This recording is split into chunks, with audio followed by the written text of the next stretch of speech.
Deuxième revue de presse culturelle, La Preuve. Oui, ce n'est pas la première fois que l'art fait polémique. Et là, je vais vous donner de quoi réagir avec cette fresque qui représente deux policiers munis d'un bouclier siglé 49-3, s'en prenant un coup de matraque à une femme qui ressemble à Marianne. Titre de l'œuvre, parce que c'est une œuvre, l'État matraquant la liberté. Alors, tout cela a été réalisé à Grenoble par le street artiste Gouin. Lui, il est lyonnais.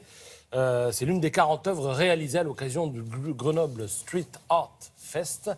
Alors évidemment, la droite locale a protesté, la police a protesté, Bernard Cazeneuve, ministre de l'Intérieur, a protesté. Oui. Le maire s'appelle Éric Piolle. On attend de lui qu'il exprime des regrets, mais je crois qu'on va attendre longtemps. En tout cas, Bernard Cazeneuve attend de lui qu'il exprime des regrets. Alors pourquoi? Parce qu'Éric Piolle finance en partie cette manifestation où a été faite cette œuvre. Et le maire donc, est à la tête d'une alliance Europe Écologie Les Verts, Parti de gauche, Mouvement citoyen. Et il invoque tout simplement l'esprit Charlie. Et il ironise même en suggérant au ministre de l'Intérieur de faire une liste des œuvres autorisées. Évidemment, il n'a pas l'intention de bouger. Mais alors, ça tombe pas si mal. Et peut-être même était-ce prévu, le mur en question, sur lequel est cette fresque de 8 mètres de long et de 3 mètres de haut. Le mur doit être détruit au mois de juillet. C'était prévu de longue date. Donc ça tombe pas si mal, finalement. Tout rentre dans l'ordre, alors. Oui, tout C'est va qu'à de rentrer dire, dans d'ailleurs. Oh. Oui. Quoi Y d'autre? a-t-il des poètes parmi vous? Oui, j'en suis sûr. Alors, amis poètes, écoutez-moi, je vais lire.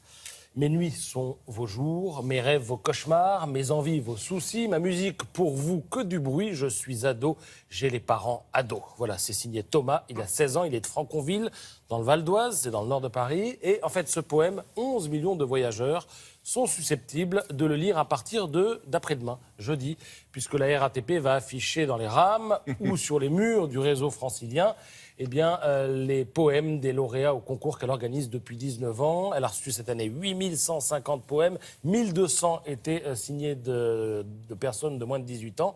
Et alors je signale qu'à ce propos aussi, Gallimard a compilé tous les poèmes qui ont été faits depuis 19 ans en un recueil qui s'intitule 100 poèmes pour voyager. Et puis on peut évidemment toujours lire dans le métro les vers des grands poètes, parce qu'ils sont présents Celui que vous aussi. venez de lire, c'est le jeune garçon Non, qui est à c'est gauche. le jeune garçon qui est à gauche et qui a 16 ans, absolument. Pas mal, Et le c'est- Benjamin, il a 9 ans, il a écrit un petit poème, il est au milieu, à gauche de Zabou Bretman. Il y a plusieurs catégories, donc. Il y a plusieurs apparemment. catégories, D'accord. absolument. Culture foot maintenant, avec la une de l'équipe. Regardez ce que donne le Brexit du foot lorsque l'Islande boot hors l'euro l'Angleterre. Et j'ai demandé à Olivia de vous faire écouter le commentateur islandais. Écoutez.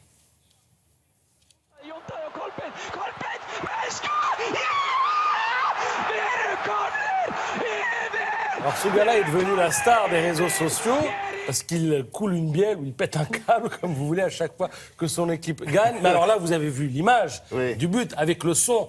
Grâce à Olivia, nous avons retrouvé l'image du commentateur live. On va le voir, on va voir sa tête, on va voir comment il réagit lorsqu'il y a un but. Les images que vous allez voir ont été prises lors du match précédent où on avait eu droit au même sketch. C'était oui, puis ils ont gagné, oui, Islande-Autriche. bien Alors sûr. si Olivia est prête, on y va avec l'image.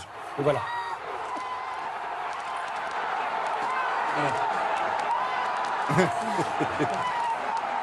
En fait, il crie, il ne parle plus.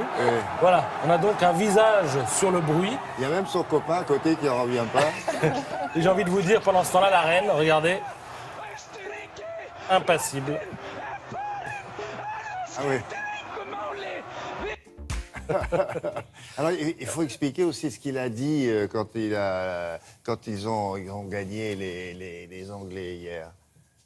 Ah, alors, écoutez, je ne suis Vous pas avez au pas vu courant. le texte J'ai pas vu ce qu'il a dit. Non, il dit, vous avez quitté l'euro, maintenant nous on vous fait quitter vous avez quitté l'Europe, on vous fait quitter l'Europe et ne revenez plus. De toute façon, c'est irrémédiable, vous rentrez chez vous. Non, pas très aimable du tout. Là. Ah non, il est drôle comme tout, lui. Qu'est-ce qu'il a d'autre? J'allais vous dire, pendant ce temps-là, la reine. Ah bon, on l'a vu, la reine, qu'est-ce qu'elle fait? Voilà, elle est impassible. Non, je vous montre cette photo parce qu'elle fait la une d'un livre que propose les éditions Taschen qui s'intitule Her Majesty, avec tout un tas de photos, notamment cette photo où, regardez, elle a 5 ans. 5 ans seulement, elle discute avec les invités d'une réception dans la propriété des grands-parents. C'est en 1931. On la retrouve 30 ans plus tard, en 61, en Inde, voyage officiel. Donc voilà, il y a tout un tas de photos qui sont étonnantes. Regardez, vous avez droit à son sourire. Mais aussi parfois... les circonstances sont pas peut-être... c'est un feu d'artifice ou une Oui, maison qui brûle? c'est une fête, il n'y a rien de grave. Ah bon, d'accord. Voilà. Puis parfois, elle ne sourit pas. D'accord. Regardez Là, ça. elle est magnifique. Là, aussi. Là, on a un peu... C'est pas Annie Leibovitz, ça Non, la Ah, la photographe. photo qui a fait la photo. Non, la photographe. Je me demande. Pas à exclure. En tout cas, je vous renvoie à ce livre qui est Parfait. très bien fait, où il y a plein de photos. Merci beaucoup, Patrice.